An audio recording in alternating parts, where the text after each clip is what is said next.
नमस्कार दोस्तों, आपका स्वागत है हमारे चैनल ट्रुथ लाइंस में। कहानी का शीर्षक कर्म। रात के लगभग 2 बजे थे। शहर की सड़कें सुनसान थी। ठंडी हवा के बीच एक आदमी तेज कदमों से अस्पताल की ओर भाग रहा था। उसके चेहरे पर डर था, आंखों में घबराहट। नाम था मोहन। वही मोहन जिसे लोग कभी ईमानदार नहीं कहते थे। वही मोहन जिसने जिंदगी में हमेशा अपने फायदे के बारे में ही सोचा था। मोहन बचपन से ही तेज दिमाग का था, लेकिन दिल से कमजोर। स्कूल में वह नकल करके पास हुआ, दोस्तों को धोखा देकर आगे बढ़ा। जब जवान हुआ तो छोटे मोटे कामों से शुरुआत की, लेकिन जल्दी पैसा कमाने की लालच ने उसे गलत रास्तों पर डाल दिया। रिश्वत, झूठ, मिलावट, जो मौका मिला उसने किया। उसे लगता था कि दुनिया बेवकूफ है और वह सबसे चालाक। समय बदला। मोहन ने एक बड़ा कारोबार खड़ा कर लिया। बड़ा घर, महंगी गाड़ी, लोगों के सामने इज्जत। लेकिन ये इज्जत सिर्फ दिखावे की थी।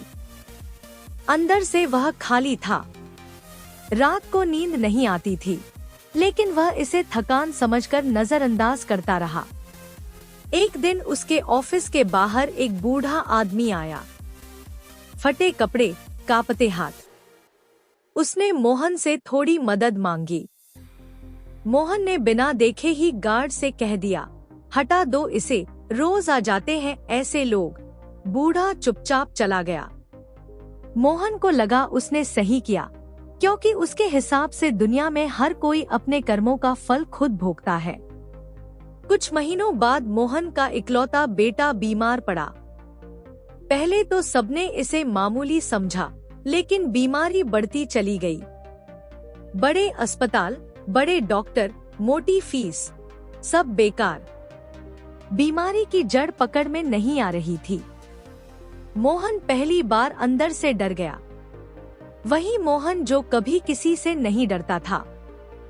आज वही रात थी जब डॉक्टरों ने कह दिया, अब सिर्फ दुआ ही काम आ सकती है।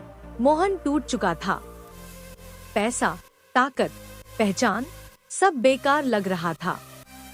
वह अस्पताल के गलियारे में बैठा था, सिर झुकाए। तभी उसकी नजर सामने बैठे एक आदमी पर पड़ी। वही बूढ़ा आदमी जिसे उसने महीनों पहले दुत्कारा था। मोहन पहचान गया, लेकिन बूढ़े ने नहीं।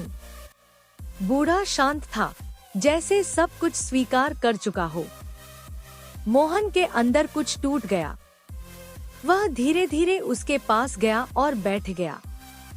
कुछ देर चुप्पी रही। फिर मोहन ने पूछा, आप यहाँ किसके लिए आए हैं? बूढ़े ने कहा, मेरे बेटे के लिए। वो वार्ड में है। सालों पहले मैंने उसकी पढ़ाई के लिए मदद मांगी थी, लेकिन किसी ने सुना नहीं। अब बस यही उम्मीद है कि भगवान कुछ कर दे। मोहन का गला भर आया। उसे याद आ गया कि कैसे उसने उस दिन बिना देखे मदद से मना कर दिया था। उसे पहली बार समझ आया कि कर्म सिर्फ उसी पल असर नहीं दिखाते, वो समय लेकर लौटते हैं। कुछ दिनों बाद एक चमत्कार हुआ। मोहन के बेटे की हालत धीरे धीरे सुधरने लगी। डॉक्टर भी हैरान थे। उसी दिन बूढ़े का बेटा नहीं बच सका। बूढ़ा रोया नहीं, बस चुपचाप बैठा रहा।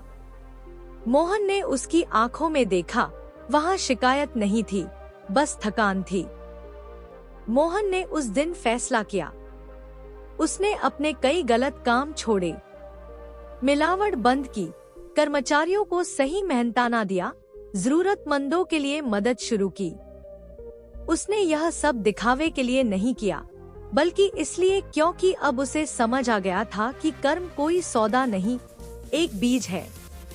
जैसा बोओगे वैसा ही उगेगा। सालों बाद मोहन वही आदमी नहीं रहा। उसके पास पहले जितना पैसा नहीं था, लेकिन अब नींद सुकून की थी। लोग उसके नाम से नहीं, उसके काम से पहचानने लगे थे। एक दिन उसने अस्पताल के उसी गलियारे से गुजरते हुए रुककर सोचा, अगर उस दिन वह बूढ़े को न भगाता तो शायद कहानी कुछ और होती। लेकिन अब पछतावे का कोई फायदा नहीं था। कर्म अपना हिसाब पूरा कर चुके थे। क्योंकि जिंदगी में देर से ही सही, कर्म हमेशा अपना रास्ता ढूंढ लेते हैं। वीडियो को अंत तक देखने के लिए धन्यवाद।